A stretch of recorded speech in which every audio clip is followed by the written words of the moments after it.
morning, Acadiana. It's Wednesday, January 13th, 2021, and you're listening to Local News Live, a production of AOC Community Media in partnership with the Acadiana Advocate. Their team of journalists print the stories important to our community and state, and we are happy to read you some of those stories.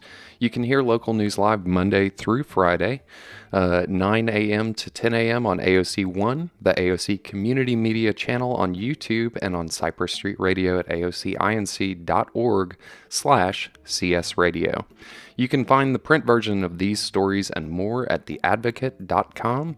We couldn't bring you this community service without the generosity of our volunteer news readers. Today, we're joined by Daniel Rayburn. Welcome to Local News Live, Daniel. Thank you for having me.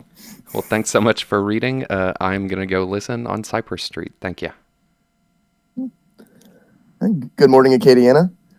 We have quite a few headlines to look at today, so I think we're going to jump right in with our first. And our first headline reads, Lafayette police prepare for Trump supporters protest. It's written by Claire Taylor. Local supporters of President Donald Trump are moving forward with a protest Saturday in Lafayette to show support for the president's unsubstantiated claims of election fraud, despite tensions over the deadly riot on January 6 by Trump supporters at the U.S. Capitol. Quote, "We have a right as citizens of this country to gather peacefully and voice our support," a Trump supporter, Holly Sanders, said. "We, as patriots that are for Trump, are going to continue to support him." Lafayette police will be prepared for violations of the law, such as blocking streets, as well as any counter-activity that might arise, Jamie Angel, spokesperson for the Lafayette Parish Mayor-President Josh Guillory, said Tuesday. The protest organizers do not have a permit and don't need one so long as they remain on sidewalks and private property, provided that they have permission from the property's owner. All law enforcement agencies, Angel said, including the city police, sheriff's office, state police, and city's marshal office, will be on heightened awareness this week and next, protecting federal, state, and local buildings and responding to problems that may arise. Federal officials have warned that they have learned of plans to hold protests, rallies, and possible attacks at government buildings across the nation this weekend and next week associated with the inauguration of President-elect Joe Biden.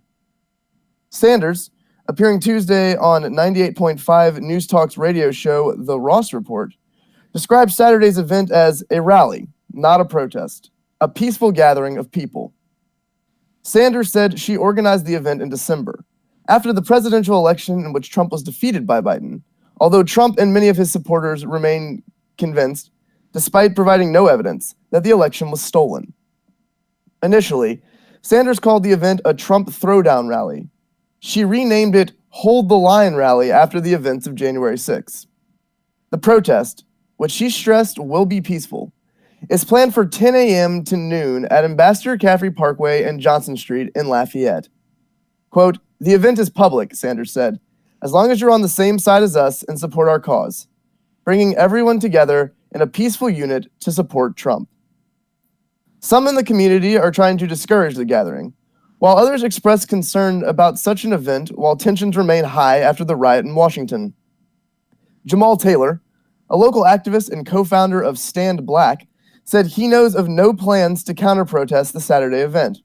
Quote, "We believe people have the right to assemble peacefully," he said Tuesday. "We hope that they will be peaceful. Based on what we saw in Washington, D.C., there are serious issues that arise based on the seditious behavior of people operating under the same mindset and colors." In a Sunday email to the Lafayette Police Department, FBI, and others, Taylor said he was disappointed that he had not heard about law enforcement's plans for the protests, given the large police presence at an earlier march by black activists.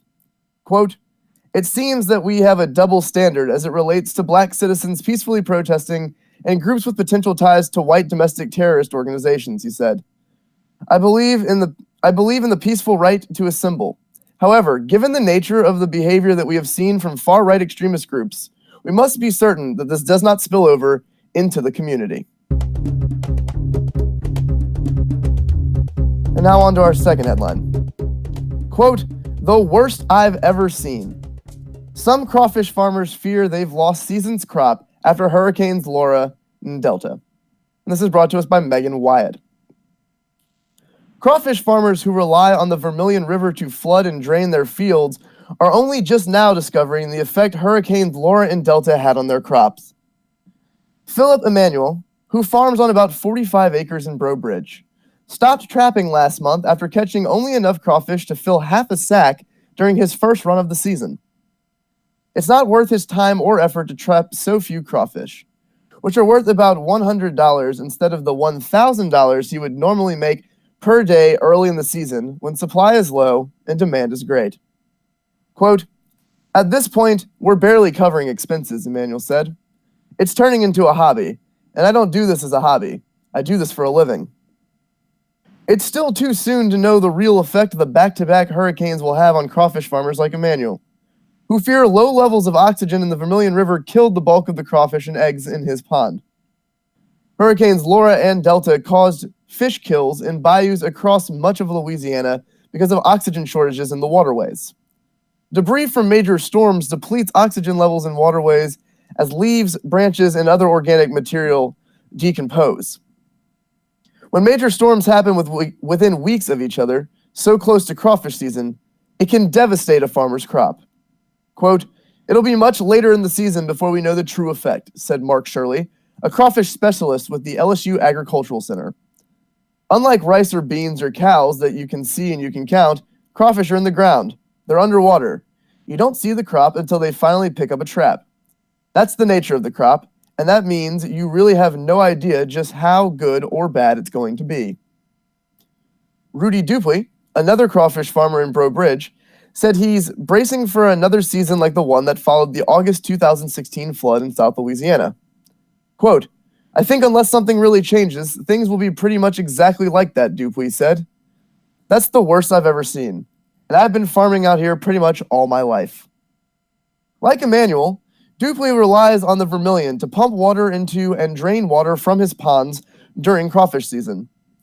Storm surge and rainfall from the hurricanes, which hit late in the season, caused the banks of the Vermilion to swell to the flood stage, preventing fresh water from the Atchafalaya Basin from being pumped into the Vermilion River.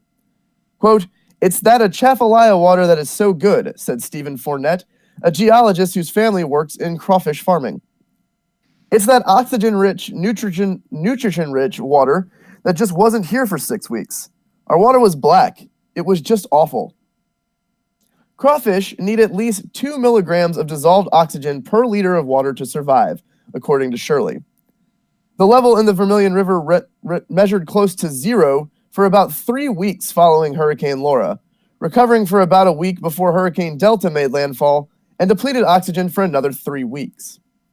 Nearly half of Louisiana's crawfish ponds are flooded through freshwater rivers like the Vermilion, but just 10,000 to 15,000 acres of the state's 250,000 acres were damaged by the hurricanes, according to the LSU Ag Center. The hurricane's impact won't likely affect crawfish availability or pricing for consumers, Shirley said, but it could substantially impact some farmers. Quote, "If your farm happens to be in Lower Vermilion or Iberia or St. Martin Parish, it's a significant impact to you," Shirley said. "But look at the industry as a whole, and it's just a small percentage of the crop." Moving away from the headlines for just a moment to make an announcement. Pieces of Hope is holding a virtual open mic. On Wednesday, January 27th at 7 p.m., the Festival of Words hosted Pieces of Hope virtual open mic on Zoom for 16 years. The festival has hosted the Grand Coteau-based event featuring writers, musicians, and storytellers. Due to the coronavirus pandemic, the creative community will gather online. Coming together is an act of hope. Come to share or just to listen and enjoy. The 2-hour open mic presents 20 writers and musicians, each performing for 5 minutes. Performers are from Lafayette and all over the country. Make yourself a drink, grab some cheese and crackers, and sit back to enjoy some exquisite performances that will soothe, entertain, and enlighten. To join the event, go to the Facebook page for Pieces of Hope Virtual Open Mic. The link to the Zoom Cafe will be available the week of the event. You can also contact Martha at FOW Martha, which is MARTHA, at gmail.com, or call the number 337-804-1111. 2482. This free community event is suitable for all ages and is sponsored by the Festival of Words Cultural Arts Collective.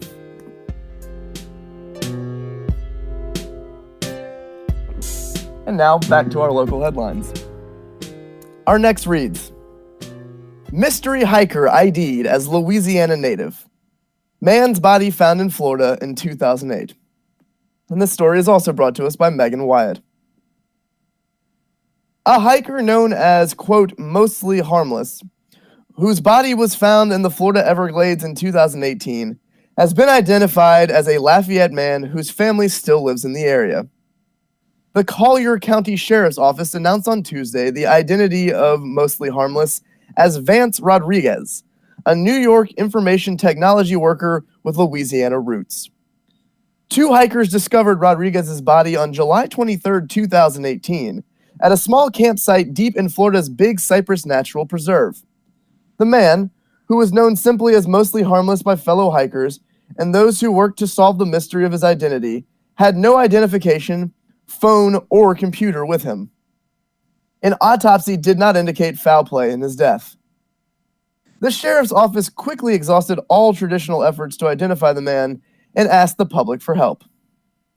Mostly harmless had encountered several people from 2017 until his death as he trekked south from New York to Florida along the Appalachian Trail.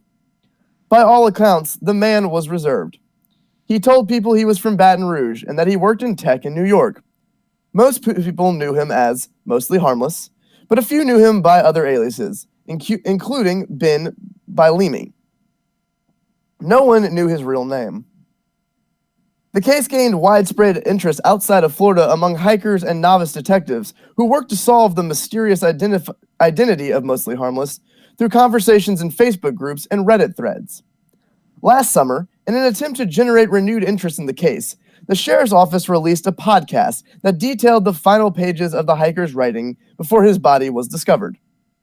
The sheriff's office also partnered last year with Othram, a DNA lab in Texas that works exclusively with law enforcement to solve cold cases through forensic genealogy. The genetics lab last month publicly confirmed mostly harmless as being Cajun with roots in Louisiana. That bit of news generated even more interest among Louisiana web sleuths who had been following the case. One of those was a Port Barre native, Wendy Maitrame, who was stunned by the resemblance between mostly harmless and her own family. Quote, "It's crazy how much he looks like my family and how much they have in common," she said. Maitrame posted photos of her dad and brother in a Facebook group dedicated to solving the mystery of the hiker's identity, and before long, the founder of Othram contacted her. The resemblance was so uncanny that the genetics lab overnighted her a DNA kit to see if they might be a match between her and the unknown hiker. There wasn't. The identity of mostly harmless was ultimately confirmed this month after a former co-worker of Rodriguez saw a photo of the unknown hiker and reached out to the sheriff's office. The co-worker provided authorities with the hiker's name and additional photos.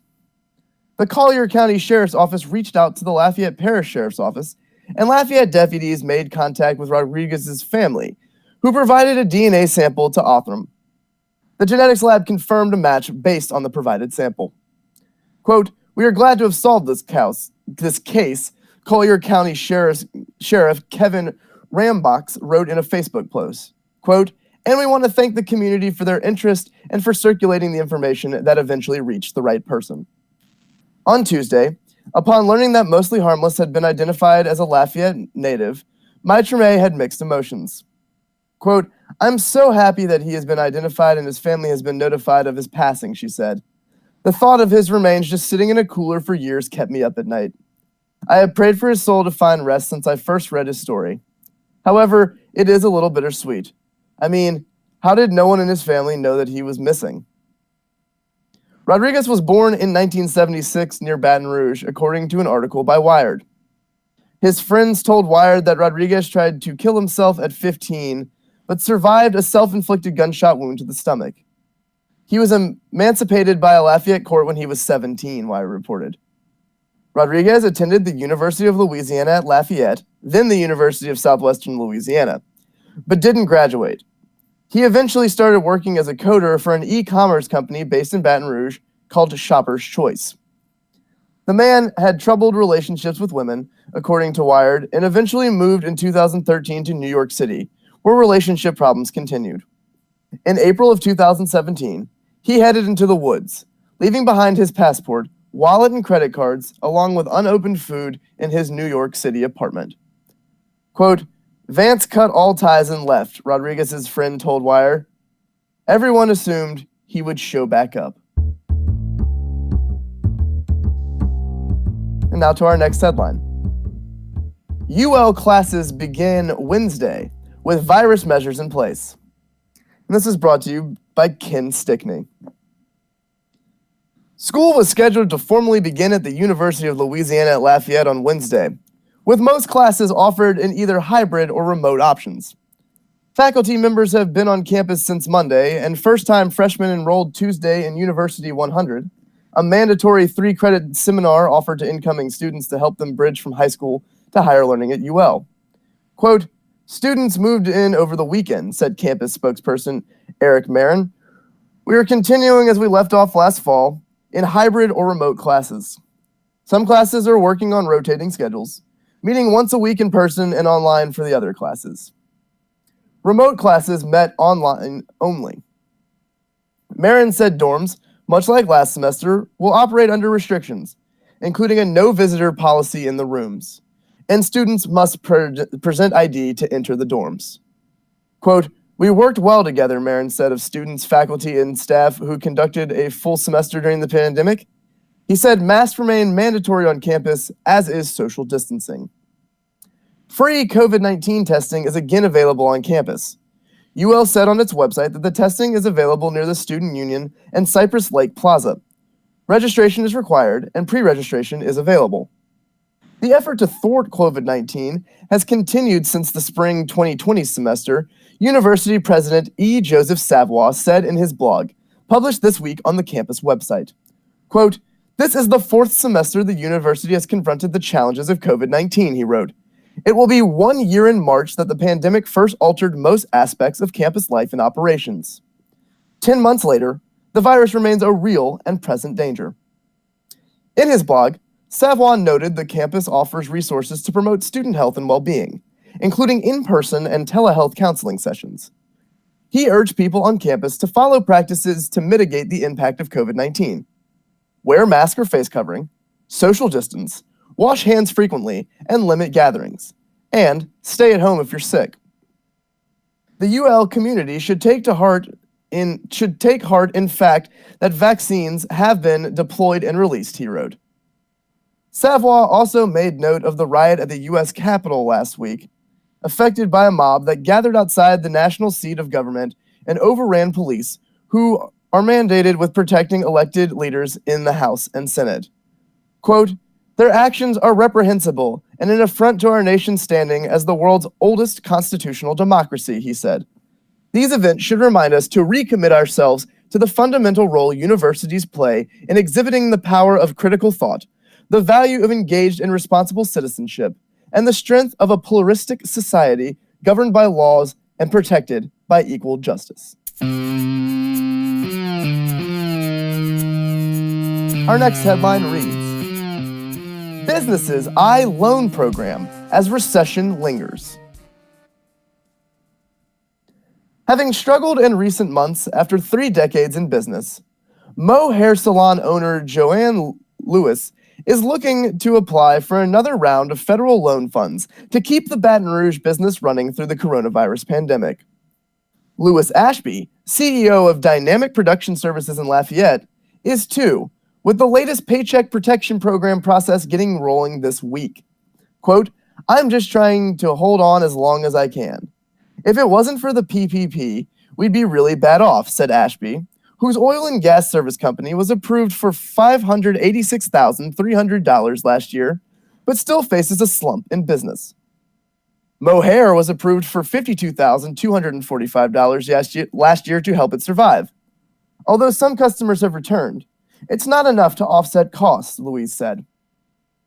Not only is business not coming back the way it used to be, our expenses have increased for protection purposes, she said. referring to buying masks and hiring cleaners to regularly sanitize the salon. A second forgivable loan would mean, quote, peace in mind. Businesses like Mohair and Dynamic that already have received Paycheck Protection Program loans are having to wait a bit under phased guidelines for the current program released by the U.S. Small Business Administration. The SBA began processing loan applications Monday for first-time borrowers, targeting primarily minority-owned and historically disadvantaged businesses that submit applications through community financial institutions. Those same lenders can begin on Wednesday processing second-round loans for small businesses and nonprofits that have already used up their first loan.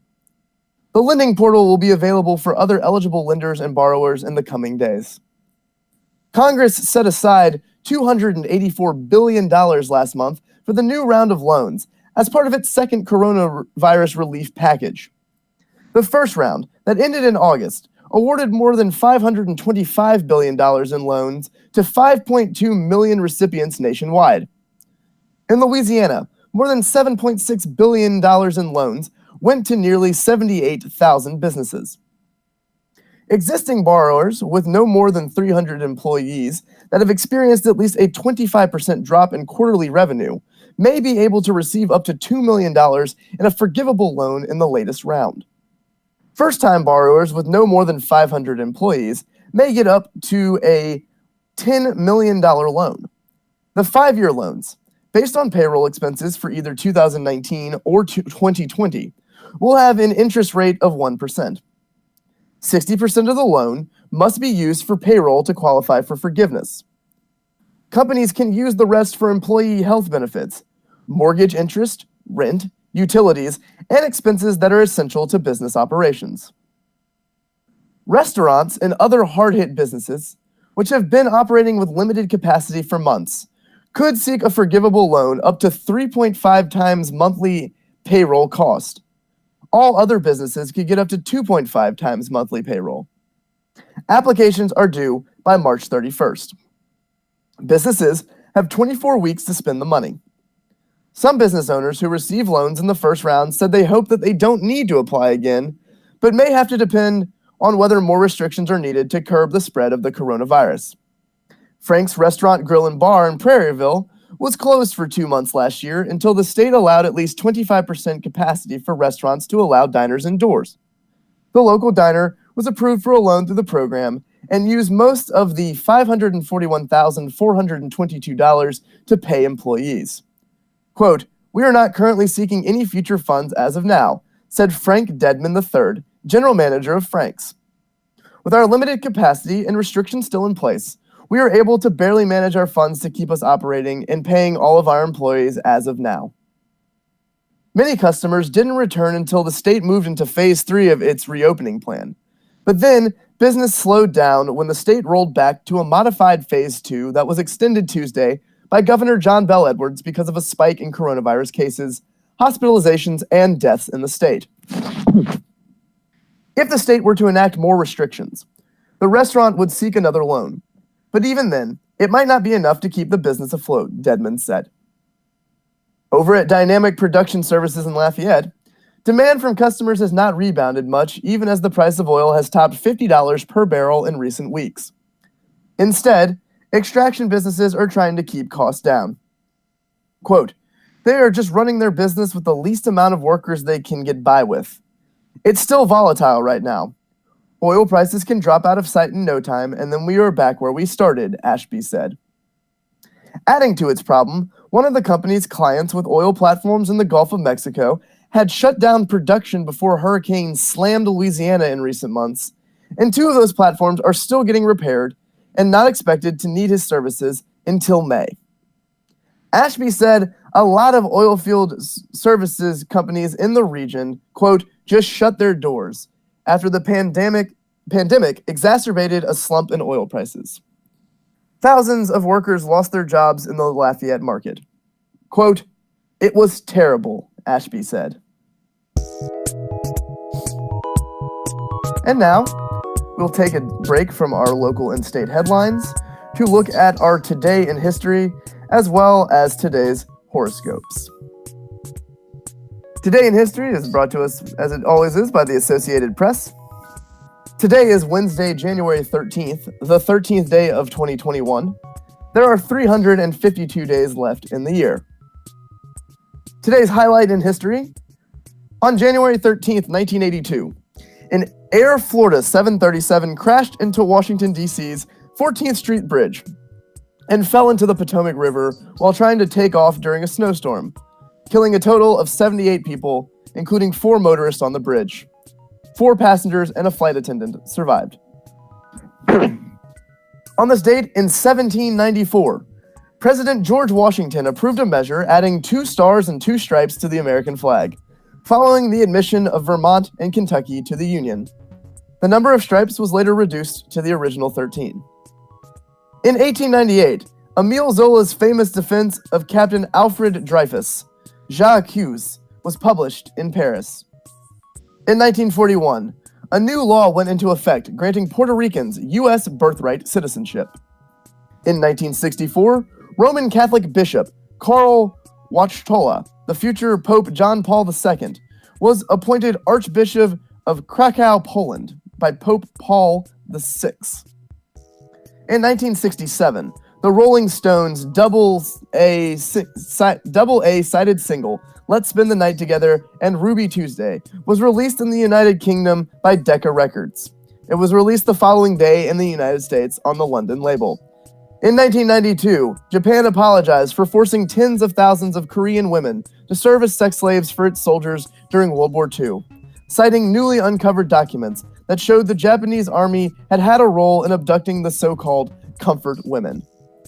In 2001, an earthquake estimated by the U.S. Geological Survey at a magnitude 7.7 struck El Salvador. More than 840 people were killed. In 2010, Haitians piled bodies along the devastated streets of their capital a day after a powerful earthquake, while in Washington, President Barack Obama pledged an all-out rescue and relief effort. In 2018, a false alarm that warned of a ballistic missile headed for Hawaii sent the islands into a panic, with people abandoning cars on the highway and preparing to flee their homes. Officials apologized and said the alert was sent when someone hit the wrong button during a shift change. 10 years ago today, a funeral was held in Tucson, Arizona for 9-year-old Christian Taylor Green, the youngest victim of a mass shooting that also claimed 5 other lives and critically wounded U.S. Representative Gabrielle Giffords. 5 years ago today, less than a day after 10 U.S. Navy soldiers were detained in Iran when their boats drifted into Iranian waters, they and their vessels were back safely with the American fleet. Defense Secretary Ash Carter laid out broad plans to defeat Islamic State militants and retake the group's key power centers in Iraq and Syria. And 1 year ago today, Joe Burrow threw 5 touchdown passes and ran for another score, leading top-ranked LSU to a 42-25 win over number 3 Clemson to capture the national championship. Looking at some of today's famous birthdays, TV personality Nick Clooney is 87 years old today. Comedian Charlie Brill has turned 83. Actor Richard Mole is 78. Rock musician Trevor Rabin is 67. Rhythm and blues musician Fred White has turned 66. Rock musician James Lomenzo of Megadeth is 62. Actor Julia Louis-Dreyfus has turned 60. Rock singer Graham Suggs McPherson of Madness has also turned 60. Actor Penelope Ann Miller has turned 57. Actor Patrick Dempsey has turned 55. Actor Tracy Bingham is 53.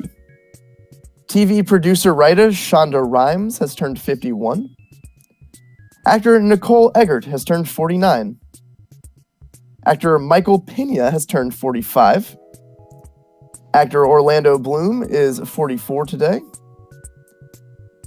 And finally, meteorologist Ginger Lee of TV's Good Morning America has turned 40 today.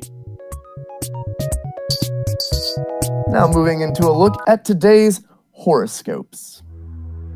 For our Capricorns, which is December 22nd to January 19th birth dates, Fix up your place to suit your changing lifestyle. A space that allows you to work without interruption will help you discover how to help someone who has something to offer in return. For Aquarius, which is birth dates of January 20th to February 19th, be careful how you handle friends and family. Arguments won't solve anything, but a kind gesture, suggestion, or pep talk will. Don't let uncertainty ruin your days. For our Pisces, which is birth dates of February 20th to March 20th, put more time into helping others and building solid relationships with people who share your concerns and life goals. You are doing something worthwhile. For Aries, which is birth dates of March 21st to April 19th, don't feel pressure by what others do or say. Go at your speed and leave no room for error. A bargain or offer is useful only if it's something you need. Know when to say no. For Taurus, which is April 20th to May 20th birth dates, uncertainty will set in regarding your reputation, position, and status. Listen carefully and absorb the facts you receive before you take action. Knowledge is the key to making better decisions. For Gemini, which is birth dates of May 21st to June 20th, take heed of what's trending and how to utilize your skills to fit the current scenario. You'll discover how to avoid falling behind in an economy that is in constant transition. For Cancer, which is birth dates of June 21st to July 22nd, a hasty move or decision will lead to regret. Bide your time, and don't feel the need to invest in someone's big pipe dream. Concentrate on being responsible. Romance is favored. To Leo, which is birth dates of July 23rd to August 22nd, a unique individual will grab your attention. Giving into temptation will not lead you anywhere good. Pay more attention to trying your best and less to what others do or say. For our Virgos, which is birth dates of August 23rd to September 22nd, stick to what you know and do best. Update your skills and find out what's trending. How you use your attributes will determine which opportunities are going to pan out for you. For Libras, which is birth dates of September 23rd to October 23rd, you'll get caught in the middle of an unsavory situation if you are too accommodating. Pay closer attention to your health and financial well-being. For Scorpio, which is October 24th to November 22nd birth dates, refuse to let someone's confusion or uncertainty hold you back. Look for a unique opportunity and make it work. Taking a distinct approach to social media will help you get ahead. And finally, for Sagittarius, which is birth dates of November 23rd to December 21st, find your rhythm and do your own thing. Don't let anyone convince you to invest in something that will benefit others more than it will benefit you. Test your intelligence with a challenge. And that is our horoscope for today. Now, we'll move back into some state headlines. Our state headlines begin with Edwards extends Phase 2 restrictions. Governor says cases, hospitalizations remain high. And this is brought to us by Sam Carlin. Governor John Bel Edwards on Tuesday extended his Phase 2 coronavirus restrictions for another 28 days, while urging businesses to have employees work remotely whenever possible as COVID-19 cases and hospitalizations remain high. The governor has made dire warnings about the trajectory of the state's coronavirus metrics in recent weeks, but he has remained hesitant to implement new restrictions, saying it is clear many residents aren't following the rules. Those restrictions require most businesses to operate at 50% capacity, while disallowing indoor service at bars. Quote, "The state remains in a precarious place," Edwards said. "Cases and hospitalizations are increasing in every region." Dr. Joe Cantor, head of the coronavirus response at the Louisiana Department of Health, said the number of COVID deaths are, quote, "simply unacceptable," and he asked residents to follow the state's rules on masks, social distancing, and limits to gatherings. Quote, "To be very blunt and very clear, it has never been as bad as it is right now," Cantor said. "There has never been as much COVID in Louisiana as there is right now." At the same time, state officials are grappling with changing guidance from the federal government on the mass vaccination effort, as well as the Biden administration that will soon take over and may not keep the changes in place. Federal health officials in the Trump administration Tuesday announced the government would no longer hold back half the doses to account for the second shot needed for both the Pfizer and Moderna vaccines. They also said the Federal Centers for Disease Control and Prevention is recommending states start offering vaccines to people 65 and older immediately, an effort to juice the vaccination effort after a slow start. And allocations for future vaccines would be based on how well states do in administering the vaccines they have, though it is not clear whether that policy will come to pass when President-elect Joe Biden takes office later this month. Louisiana's leaders said that they are considering the new federal guidance, but Edwards said he would probably not make any changes to the state's priority groups soon. He already strayed from federal recommendations by lowering the age of people eligible from the vaccine after nursing homes and health workers to 70 from 75. Since the state began offering vaccines to older adults, demand has soared, and a wide swath of older people are waiting for their shots. Quote, "It's going to be some time before we announce any changes, if at all, on our priority groups," Edwards said.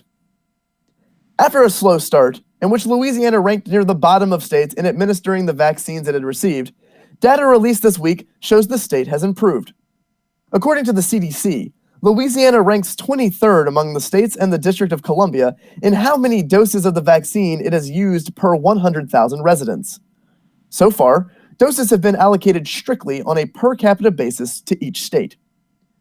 Louisiana and the federal government have administered about 44% of doses allocated so far, up from under 30% last week, state and federal data shows. The feds handle the state's share of the doses headed to nursing homes and other long-term care facilities, which totals more than 93,000 doses. A list of 210 pharmacies and other providers received 35,785 doses of the vaccines this week, Cantor said, up from 10,500 doses to those providers last week. Those doses are primarily vaccinating people 70 and older. But the state took about 13,500 doses of Moderna's vaccine, as well as 4,000 doses of the Pfizer vaccine that were sitting on shelves, and used them to boost this week's allotment, Cantor said, meaning next week the state likely won't have enough to resupply all 210 providers. Those providers will be given the second dose needed for each patient they vaccinated, however. The state also saw its first patient experience a severe adverse reaction to the vaccine, Cantor said. A person who received the vaccine experienced gastrointestinal issues and dizziness later in the evening and spent 1 or 2 days in the hospital before recovering and being released. State and federal officials and hospital leaders around the U.S. have stressed the vaccine is safe and effective.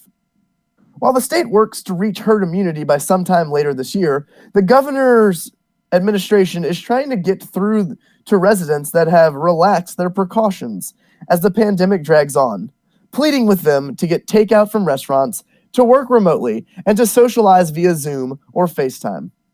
Still, the governor didn't increase restrictions on indoor dining or any other businesses Tuesday. His restrictions allow parishes to open indoor services at bars if they are under 5% of coronavirus tests coming back positive over 2 weeks. Ernest Legier, commissioner of the Louisiana Office of Alcohol and Tobacco Control, said only East Feliciana Parish has met the requirements, but hasn't opted in to allow bar services. Bars are allowed to operate outdoor patios. Edwards ratcheted up restrictions in late November as the state entered a third wave of the pandemic. In late December, he extended those rules again. They are set to expire on Wednesday, which is why Edwards announced the extension at a news conference Tuesday. Louisiana's average daily COVID-19 case increase over 7 days was 2,822 as of Tuesday, up from 1,573 when Edwards first put the state in the modified version of Phase 2.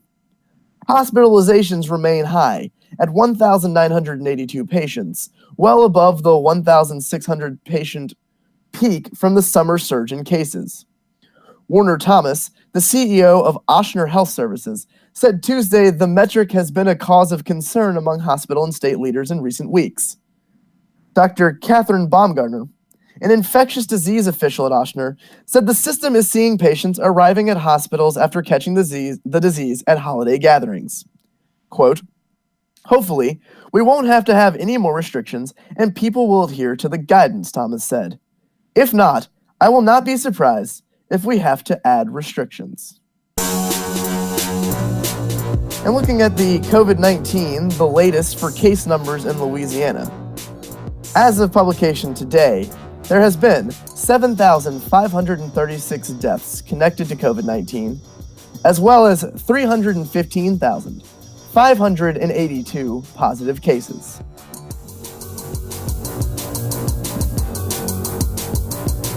Our next headline reads, Jury trials in Louisiana halted until March 1st. State Supreme Court cites coronavirus surge. And this is by Joe Gain Jr. Prosecutors and defense lawyers said Tuesday they cannot fault the Louisiana Supreme Court for halting all jury trials in the state until March 1st due to the ongoing coronavirus spread. But they acknowledge the 7-week moratorium will further tax an already backlogged criminal justice system.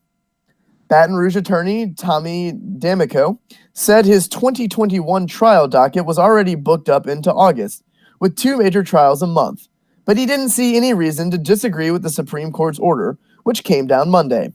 Quote, "It significantly affected my trial schedule," he said. "It's just going to push things back further and further."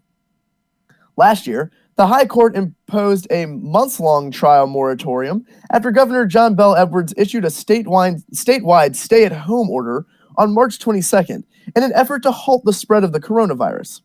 Lower courts statewide did not hold in-person trials until the summer. Although concerned that the latest trial moratorium could affect those in jail awaiting trial, Mike Mitchell, Chief Public Defender for East Baton Rouge Parish, said he fully supports the decision made by the Supreme Court. Quote, "I'm pleased they did it because the coronavirus surge in the state," he said. "It should perhaps be longer." The Supreme Court stated in its order that speedy trial requirements are temporarily suspended. Quote, "Given the public health concerns and the necessity of taking action to slow the spread of the disease, the continuances occasioned by this court order serve the ends of justice and outweigh the best interests of the public and the defendant in a speedy trial," the order reads. Quote, "Therefore, time periods of such continuance shall be excluded from speedy trial computations pursuant to the law, and presumptively constitute just cause." Robert Tucker Sr., another defense attorney, called the High Court's decision a proper judgment. Quote, "I think it's a good thing, considering all that's going on with the pandemic," he said. Civil and criminal jury trials in progress will be allowed to conclude under the Supreme Court order, if approved by their local courts. Courts can continue in-person proceedings that don't involve juries, but must practice social distancing and limit the capacity of their courtrooms, in accordance with federal guidance, the Supreme Court said. It also is encouraged for courts to conduct remote proceedings. The High Court said grand jury proceedings won't be affected by the order. Now, looking at a national headline, it reads, Trump denies blame. President defend remarks. Says Capitol attack not his fault. House moves closer to impeachment vote after his role in riots. This is by Jill Colvin and Zeke Miller. President Donald Trump on Tuesday took no responsibility for his part in fomenting a violent insurrection at the U.S. Capitol last week, despite his comments encouraging supporters to march on the Capitol and praised for them while they were still carrying out the assaults. Quote, "People thought that what I said was totally appropriate," Trump said. He made the comments during his first appearance in public since the Capitol siege, which came as lawmakers were tallying electoral college votes, affirming President-elect Joe Biden's victory. Trump arrived in Texas on Tuesday to trumpet his campaign against illegal immigration in an attempt to burnish his legacy with 8 days remaining in his term, as lawmakers in Congress appear set to impeach him this week for the second time. In Alamo, Texas, a city in the Rio Grande Valley near the U.S.-Mexican border, the site of the 450th mile of the border wall his administration is building, Trump brushed off Democratic calls on his cabinet to declare him unfit for office and move him from power using the 25th Amendment. Quote, "The 25th Amendment is zero risk to me, but will come back to haunt Joe Biden and the Biden administration," Trump said. As the expression goes, be careful what you wish for. The rampage through the halls of Congress sent lawmakers of both parties and Trump's own vice president into hiding, as crowds called for Mike Pence lynching for his role overseeing the vote count. The scene also undermined the hallmark of the republic, the peaceful transition of power. At least 5 people died, including one Capitol police officer. Quote, "It's time for peace and for calm," Trump said Tuesday, less than a week after egging on the mob that descended on the Capitol. He added, quote, "Respect for law enforcement is the foundation of the MAGA agenda," referencing his campaign slogan, "Make America Great Again." In the days leading up to the January 6th certification vote, Trump encouraged his supporters to descend on Washington, D.C., promising a, quote, "wild rally in support of his baseless claims of election fraud, despite his administration's finding to the contrary." Speaking for more than an hour to the crowd on the Ellipse, Trump encouraged supporters to, quote, "fight like hell," and suggested that Republican lawmakers would need, quote, "more courage not to step up," and overturn the will of the voters to grant him another term in office. He also suggested he would join them in marching to the Capitol. As Trump wrapped up, thousands of his supporters were already headed to the Capitol, where lawmakers convened to count the electoral votes. As rioters were still in the building and lawmakers sheltered in secure locations, Trump, at the urging of aides who were shocked by the violence, released a video seemingly excusing the events, saying of the rioters, quote, "We love you. You're very special. Go home." Speaking Tuesday, Trump said the real problem was not his rhetoric, but the rhetoric that Democrats used to describe Black Lives Matter protests and violence in Seattle and Portland, Oregon this summer. Quote, "Everybody to the T thought it was totally appropriate," Trump said of his own comments. Trump angrily lashed out at lawmakers' push for his second impeachment this week, claiming, quote, "It's causing tremendous anger and division and pain far greater than most people will ever understand, which is very dangerous for the U.S., especially at this very tender time." While Trump was traveling, Vice President Pence assured the nation's governors that the outgoing administration is working, quote, "diligently with Biden's team." He thanked the governors for their leadership on the coronavirus and promised them a, quote, "seamless transition."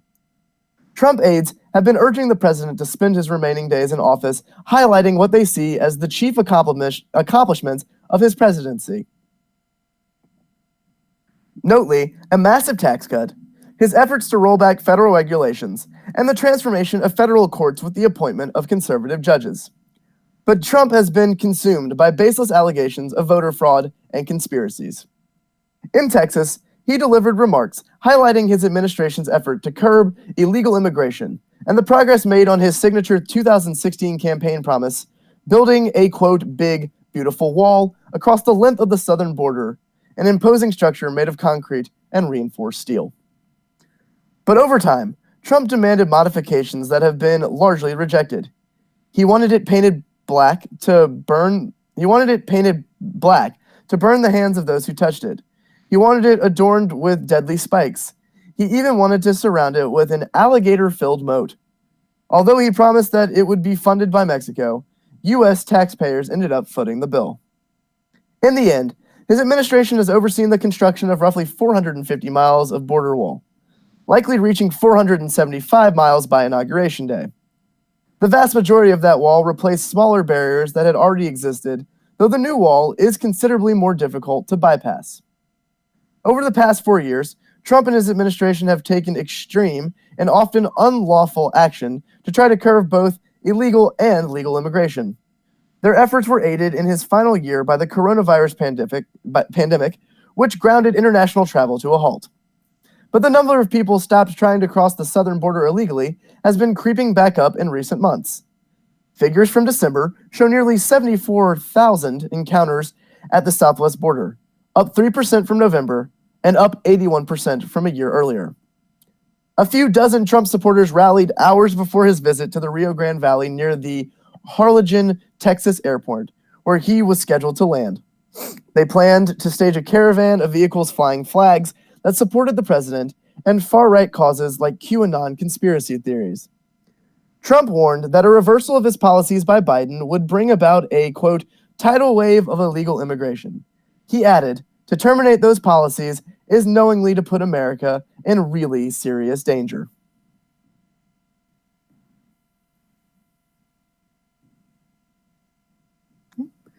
And with that, we will jump into some sports headlines for today. Our first reads, 2 former Acadiana High baseball stars honored on SLU All-Decade Team. 2 former Acadiana High School baseball standouts were recognized on the Southeastern Louisiana All-Decade Team for the 1980s, announced over the weekend by the program. Former Acadiana infielder Mark Gosnell and Kevin Morgan are among 8 infielders recognized on the team. Gosnell, who played from 1983 to 1986, was a model of efficiency, with 76 walks and 49 strikeouts during a 4-year career with the Lions. He finished as the program's all-time leader in games played at 171 and assists at 381, as well as 5th in walks. Morgan, who played from 1989 to 1991, played 3 seasons with the Lions, beginning with a 345 batting average campaign in 1989. He twice led the team in runs scored. He finished 3rd in at-bats, run scores, and hits, in addition to being 7th in total stolen bases. Morgan is still ranked 10th in assists, 19th in stolen bases, and 18th in runs scored. Morgan is one of the 9 players in program history to play in the major leagues. He later worked in the New York Mets front office, including director of minor league operations and minor league field coordinator through the 2019 season.